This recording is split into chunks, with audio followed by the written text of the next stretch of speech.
amigos telespectadores da Rede Vida de Televisão e do programa Páginas Difíceis da Bíblia. Diácono, faça um balanço de como estamos. Eu penso que nós estamos em efervescência, né? Cada vez mais essa história está ficando mais assim, atrativa, pelo menos é o que sinaliza o meu coração, né? Nós estamos realmente mergulhando na história, primeiro na história bíblica, né? Mas depois na história de Israel, na historicidade de Israel. Sabe, quando se trata das monarquias, agora nós pisamos um chão firme. Sim. Agora podemos falar em história. Agora podemos. A partir das duas monarquias. Antes das duas monarquias, vamos chamar de pré-história. Pré-história. Proto-israelitas. E os livros que falam da pré-história, não livros históricos no sentido moderno que se dá a esse termo hoje. Perfeito, Mas na história, sim. Agora temos documentação, porque história se faz com documentos. Escrita, arqueologia, monumentos deixados. Não é? E a história é uma ciência séria. Bom, a monarquia do norte chamou-se Israel. E a do sul, Judá. Judá. A monarquia do norte começou com certa confusão e depois teve duas dinastias. A dinastia de Omri e a dinastia de Jeú. Sob a dinastia de Jeú, primeiro Omri, com o filho de Omri, Acabe, surgiu o profeta Elias e Eliseu. Só que Elias, que aparece aí, é um profeta meio envolto em lendas, já na Bíblia. Foi para o céu num carro de fogo.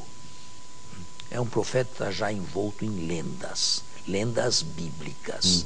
Mas eu não tenho nada para dizer que Elias não existiu, que não foi um homem histórico. Só que a vida foi envolta em lendas. Como Santo Antônio, ninguém duvida que existiu, mas a vida está envolta em lendas. Como o Padre Anchieta, a mesma coisa.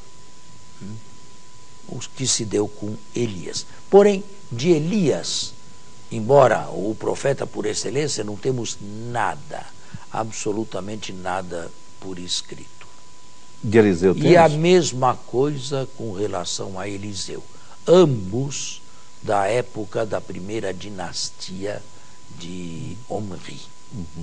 Da segunda dinastia e dos tempos, sobretudo, de Jeroboão II, nós temos o profeta Amós, que é um sulista que foi profetizar no Reino do Norte e no santuário de Betel, porque o Reino do Norte construiu 2 santuários. O Deus parecia ser o mesmo, tanto no norte quanto no sul, Yahvé. Só que, eu já falei aqui, não estamos ainda no monoteísmo. Já falei? É monolatria que chama. Monolatria. Já falou. Enoteísmo e monolatria. Era um Deus nacional e único que devia ser, mas não ainda considerado o único. Consideravam outros deuses? Outros povos, outros deuses, mas o nosso é este aqui. E os profetas, desde Elias, batalharam na exclusividade de Yahvé. Foram os precursores, pelo menos os profetas pré-exílicos, foram os precursores do monoteísmo. Certo? Amós, um profeta de justiça social. Deus não aceita que um pobre seja vendido. Yahvé não aceita que um pobre seja vendido por um par de sandálias. Veja, ainda não havia monoteísmo, mas já havia um Deus ético. Um Deus que exige não apenas culto, um Deus que não se contenta só com culto, mas quer um culto unido a uma vida ética, na aliança. E ainda mais ou menos contemporâneo, o profeta Oséias. Oséias é conhecidíssimo, né? Que toma uma prostituta, não é esse que toma uma prostituta? É esse aí. A história dessa prostituta é meio complicada, sabe? É. Se foi realmente verdade que aconteceu ou se é um texto literário apenas. Eu não quero entrar nessa questão aqui agora, mas Oséias também profetizou no Reino do Norte. Foram os 2 profetas do Reino do Norte, do Reino de Israel. Os 2 grandes profetas. Agora, historicamente, do ponto de vista puramente histórico, o que foi acontecendo? Aconteceu que foi surgindo no Oriente Médio uma superpotência. E esta superpotência se tornou forte a partir de 745 a.C., com a subida ao trono de Teglat-Falazar III, a Assíria. Estava pensando na Pérsia. Então, A Assíria. Assíria, com capital em Nínive. A Assíria começou a tomar terrenos do Estado de Israel e sujeitou Israel à vassalagem. No final, sobrou apenas o núcleozinho, Samaria, nas montanhas de Samaria, uma cidade que parecia inexpugnável. Mas a sorte não sorriu para os israelitas. A Assíria, sob Salmanasar V e Sargão II, destruíram completamente Samaria. E que era o último reduto. E o que aconteceu? Os israelitas, não todos, uma pequena parte de Israel foi deportada para a Assíria. E o rei mandou colonos assírios colonizarem as antigas terras do Reino do Norte, agora transformadas em província assíria. Muitos israelitas lá continuaram, sobretudo quem era pobre. Até hoje, quem quer pobre? Até hoje. Quem quer o pobre? Ninguém. O pobre, infelizmente, para a mentalidade de todos os tempos, só dá trabalho. Então, os mais pobres israelitas ficaram lá. Mas os chefes, os cabeças, os responsáveis, esses sofreram a deportação de 722.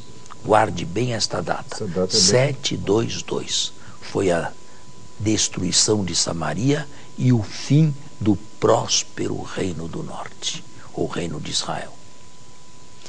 Que aconteceu no cenário do Oriente Médio? Ficou apenas o fraquinho Reino de Judá.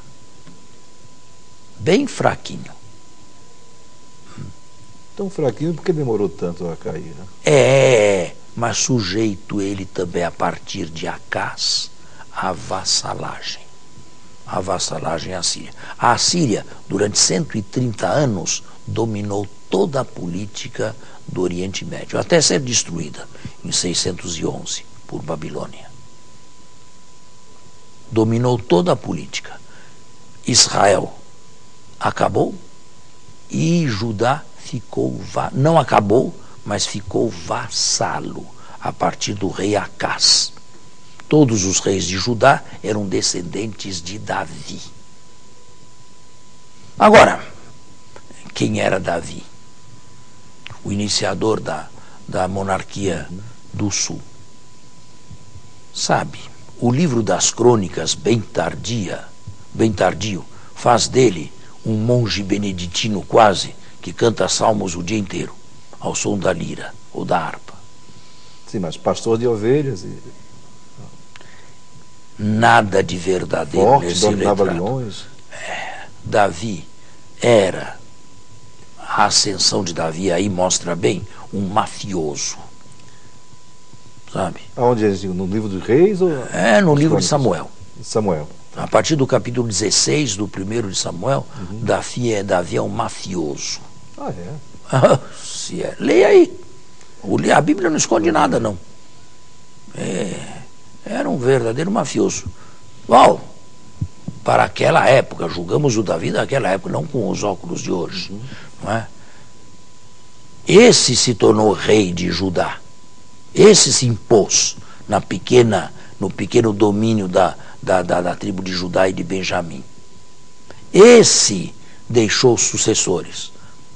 A respeito de Davi, nós não sabemos absolutamente nada além da existência, sabe? A ascensão de Davi ao trono, que está no livro 1 de Samuel, a partir do capítulo 16, deve conter requisitos históricos. Mas já a sucessão de Davi, aquelas histórias de Davi que dorme, que se levanta, que anda pelo seu palácio, que olha lá para baixo, que vê lá uma piscina, uma casa com piscina interna, e uma mulher se banhando e se apaixona por ela, e a toma por esposa, e depois comete um adultério, e depois comete um assassinato. Bem, essas histórias todas ficam muito bem na corte de Versalhes, na França, mas não na Jerusalém do século X a.C. Essas histórias são criações literárias, embelezando, levando o leitor a suspenses na vida de Davi. Mas que edificam, né? Davi existiu, mas afora a existência de Davi. E mais, a Bíblia fala que teve um reino poderoso, um conquistador.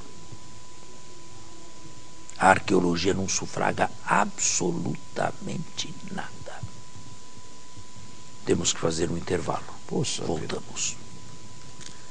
Bem, estamos de volta agora, sim. E estávamos falando de Davi.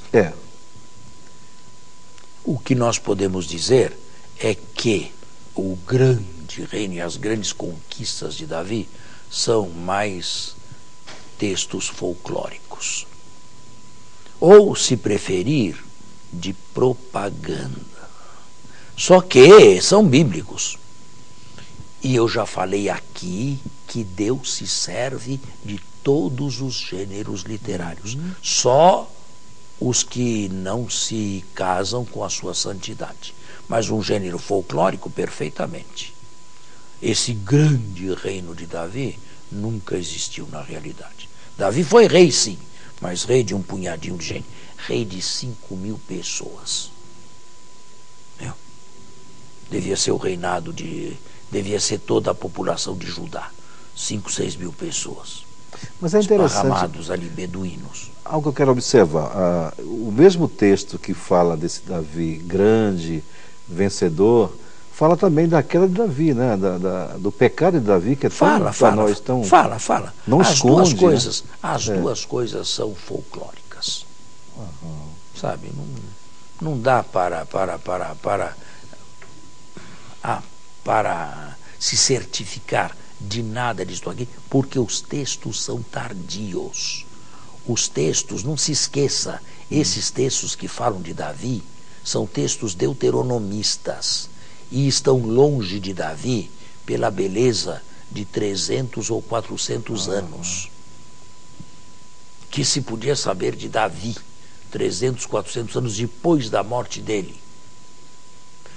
Existe um túmulo em Jerusalém, o túmulo de Davi. É claro que é um túmulo folclórico, simbólico.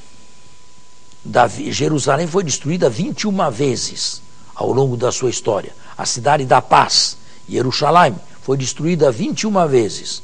Como é que se pode acertar o túmulo de Davi? É um túmulo simbólico. Davi existiu. Era isso que eu ia citar. De Davi fato existiu. Mas mais do que isso, historicamente, nós não podemos dizer. Entendo. A história para nós, o chão começa no século IX. Do século X, não temos um chão muito seguro, não.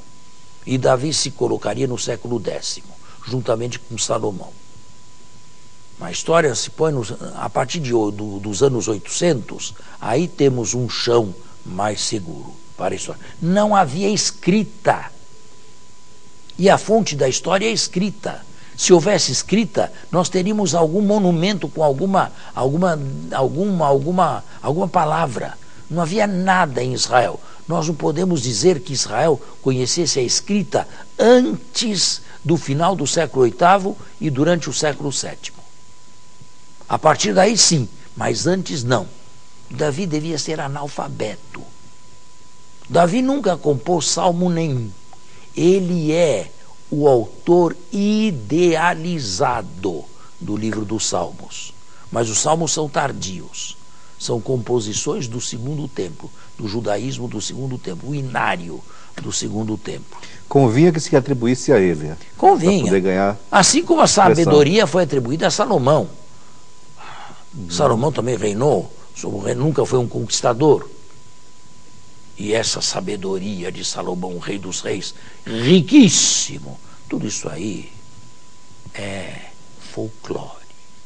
Os exilados, os que voltaram do exílio, necessitavam de um passado glorioso. Agora, como foi que esse passado glorioso entrou para a Bíblia? Volto um pouco no que eu já disse. Quando foi que Samaria foi deportada? Em que ano? 722. 722. Gravou bem. Muitos israelitas, não querendo estar sob o jugo da Assíria, pediram refúgio no Reino do Sul, que estava sob o reinado de Ezequias, filho de Acás. Jerusalém, da noite para o dia, se inchou, ficou cheia de israelitas que não queriam viver no mais ou menos reino. como a situação dos refugiados na Europa hoje? Por aí, né? Exatamente. Só que o rei os recebeu. A Europa não os quer receber, mas o rei Ezequias os recebeu. Jerusalém se encheu. E se formou, com o andar dos anos, aquilo que eu chamaria o pan-israelismo. Isto é, que foi se criando uma história. Nós éramos um povo só e estávamos muito bem enquanto estávamos unidos, sob a égide do sul, Saul, Davi e Salomão.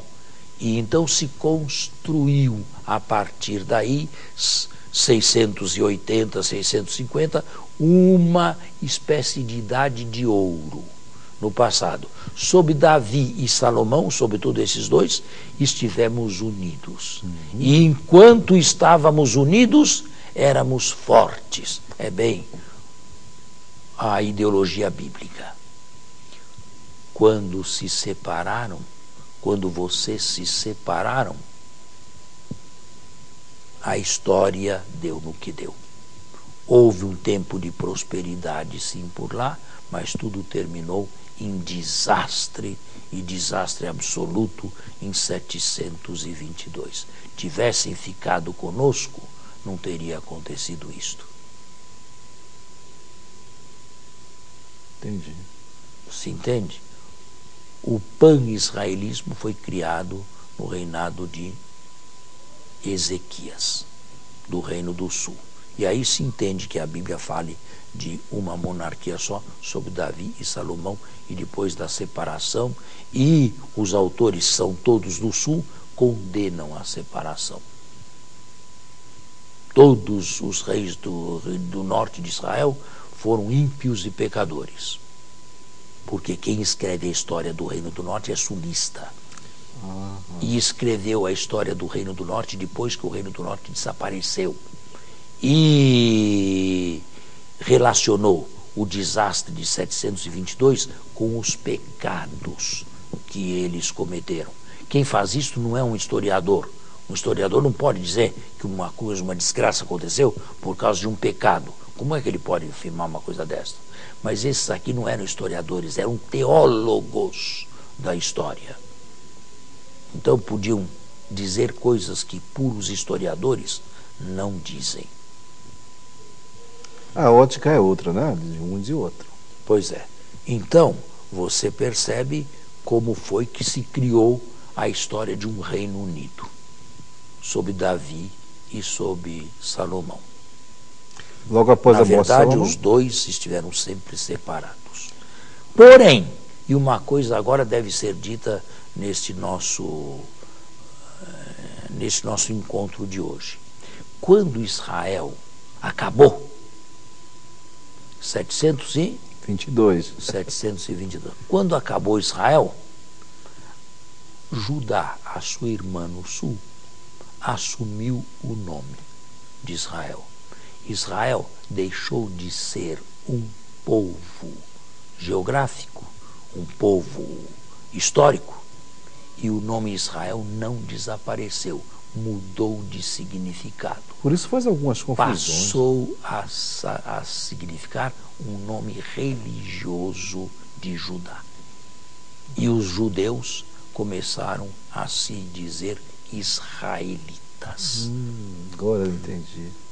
De nome profano, passou em Judá a ser um nome religioso. Israel, israelita. E os judeus se chamando Israel. E se considerando os herdeiros do desastre de 722. Os verdadeiros herdeiros do reino de Israel, que nunca mais se recompôs até os dias de hoje. Você está falando do norte, nunca mais recompôs. Nunca mais se recompôs. O sul se tornou herdeiro e o nome passou para o sul e mudou de acepção, de nome geográfico, de nome histórico, de nome gentílico, melhor assim, passou a ser um nome religioso. Mas Judá também vai cair, não? Judá vai cair também, 1,5 século mais tarde.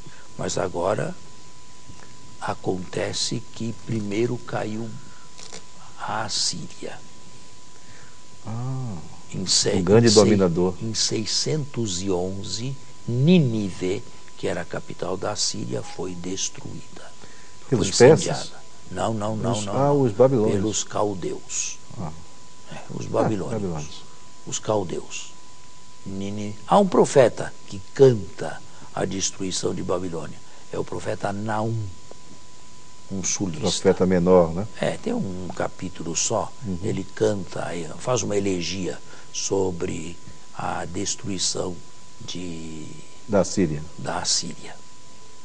Bem, aí temos apenas a história de Judá, um pequeno reino, vassalo em primeiro momento da Síria, e quando a Síria desapareceu, em 611, logo depois passou a ser vassalo de Babilônia, a nova superpotência do Oriente Médio que veio tomar o lugar da Assíria, com reis famosos, o primeiro Nabopolassar, o fundador da dinastia, o segundo Nabucodonosor.